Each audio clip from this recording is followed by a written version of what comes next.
જેટલા વિરોધી વધારે એટલી સફળતા મોટી. એટલા માટે જ ચાણક્યએ કદાચ કીધું છે કે વિરોધી હંમેશા મજબૂત રાખવા. સફળતા માટે સ્વપ્નો નહીં પરંતુ પરિશ્રમ જરૂરી છે.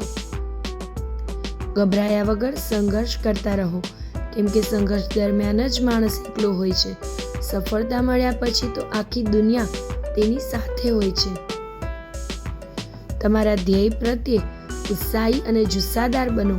વિશ્વાસ રાખો, મહેનતનું ફળ હંમેશા સફળતા જ હોય છે. એક મહાન પુસ્તક એક વિચાર સાથે શરૂ થાય છે અને એક મહાન જીવન એક નિર્ણય સાથે. ધૈર્ય રાખવું તે મુશ્કેલ કામ છે જે તમે તે સમયે કરો છો જ્યારે તમે આકરી મહેનત કરીને થાકી જાઓ છો. બુદ્ધિશાળી વ્યક્તિ ક્યારેય વીતી ગયેલા સમયનો શોક નથી કરતો અને ભવિષ્યની ચિંતા નથી કરતો, પણ માત્ર વર્તમાન કાળને લક્ષ્યમાં રાખીને તે હંમેશા આગળ વધે છે. સફળતા મેળવવા માટેની એક જ માસ્ટર કી છે.